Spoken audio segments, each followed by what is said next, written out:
so এই ভিডিওটি আপোনালোকৰ B.Ed এন্ট্ৰেন্সৰ লগত জড়িত কিছুমান ডাউট অথবা কনফিউজ ক্লিয়াৰ কৰাৰ কাৰণেহে এই ভিডিওটো আমি বনালোঁ ৰাইট সো চাওক প্ৰথম কথা হৈছে বহুতে কমেন্ট বক্সত মানে সুধি আছে যে যেটো আমাৰ B.Ed এন্ট্ৰেন্স হ'ব বা যিকোনো এন্ট্ৰেন্সৰ আমি যদি ক'বলৈ যাওঁ গুৱাহাটী ইউনিভাৰ্চিটি যেটো B.Ed এন্ট্ৰেন্স লগতে Bodoland university B.Ed entrance so বহুতে ভাবে যে গুৱাহাটী ইউনিভাৰ্চিটিৰ হয়তো মানে অসমীয়া মিডিয়ামত মানে কি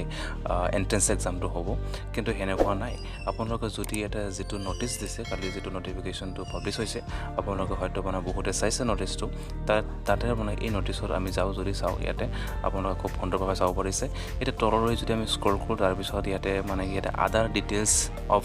GUB.Ed 2020 এটা হেতু লিখা আছে 2021 তাৰমানে ৰাইট সো চাও ইয়াতে কি কৈছে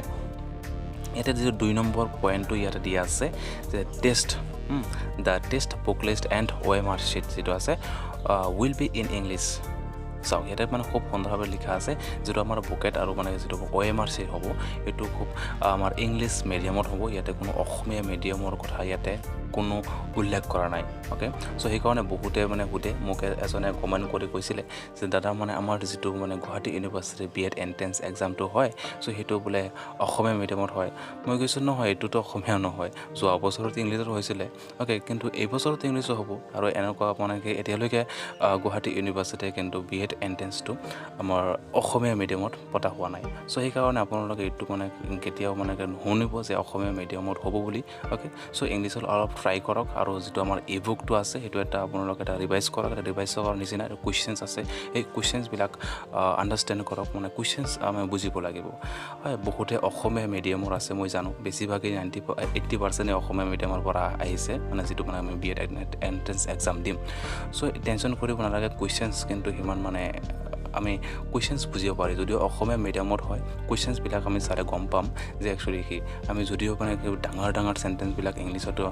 ধৰিব নোৱাৰি বাট কোৱেশ্চনছ বিলাক ধৰিব পাৰি ওকে কিন্তু অলপ মানে ট্ৰাই কৰিব আৰু আমাৰ এই ইবুকটো আপোনালোকে ট্ৰাই কৰিব নিজকে জানিব পাৰিব যে একচুয়ালি আমি কিমান জানো বুলি ওকে এটা জানাৰ কাৰণে এটো এটা কোৱেশ্চনছ বেংকৰ নিচিনা হয় সো এটা খুব ভাল আৰু কিছুমান কোৱেশ্চনছ হয় যে এন্ট্ৰেন্স এক্সামৰ যেটো মাৰ্কটো হেতু কিমান থাকিব সো এটো আমি অলৰেডি আগৰ এটি ভিডিঅ'ৰ মানে জনাইছো যদিও ইয়াতেও লিখা আছে যে কি আছে যেটো আমাৰ মাৰ্কটো ইয়াতে হ'ব 400 মাৰ্কৰ তাৰ পিছত মানে ইয়াৰে চাও 3 নম্বৰ পইণ্টও কৈছে for every right answer 4 mark will be awarded and for every wrong answer 1 mark will be deducted চাও এটা নেগেটিভ মার্কিং আছে কিছুমান এটো কৰিছিল যে নেগেটিভ মাৰ্কিংৰ ব্যৱস্থাটো মানে কি এটা আমাৰ গুৱাহাটী ইউনিভাৰ্চিটিত আছে নেকি বা গুৱাহাটী ইউনিভাৰ্চিটিৰ নেগেটিভ মার্কিং সিস্টেম আছে নেকি হয় নেগেটিভ মার্কিং সিস্টেম আছে এটা ভুল হলে 1 মার্ক ভুল হ'ব পাৰে তো যেটো ডাউট কিছুমানে কয় যে গুৱাহাটী ইউনিভাৰ্চিটি হওক বা বড়োলেণ্ড ইউনিভাৰ্চিটিতে হওক সো ইয়াতে যেটো MCQ মানে বা কোৱেশ্চনছ টাইপটো হয় এটো কি হয় মানে কোন বেসিছত হয় ৰাইট এটা ডেসক্ৰিপচনত নিদিয়ে আগতে মানে দিছিল চাগে কিন্তু বাট এতিয়া মানে কি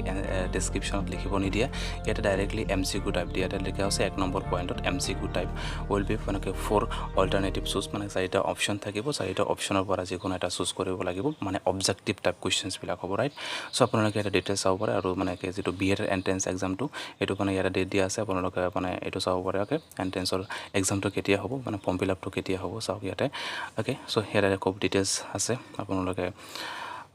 এটো মানে ডেসক্ৰিপচন লিংক দিম আপোনালোকে যদি চাব বিচাৰে পিছত ইয়াতে চাব পাৰিব কি গাইডলাইনছ ইয়াতে লিখা আছে ওকে সো আৰু এপ্লিকেশনৰ যেটো মানে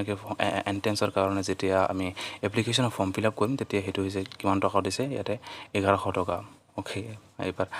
যোৱা বছৰ 1000 মান আছিল এতে 100 টকা বঢ়াই দিছে যি কি নহওক আপোনালোকে ফৰ্ম ফিল আপটো কৰিব তাৰ পিছত সকলোকে best of luck for Bodoland university আৰু গুৱাহাটী ইউনিভাৰ্চিটিৰ B.Ed এন্ট্ৰেন্সৰ কাৰণে ওকে সো ভিডিওটো সম্পূৰ্ণ কৰি চাৰ বহুত বহুত ধন্যবাদ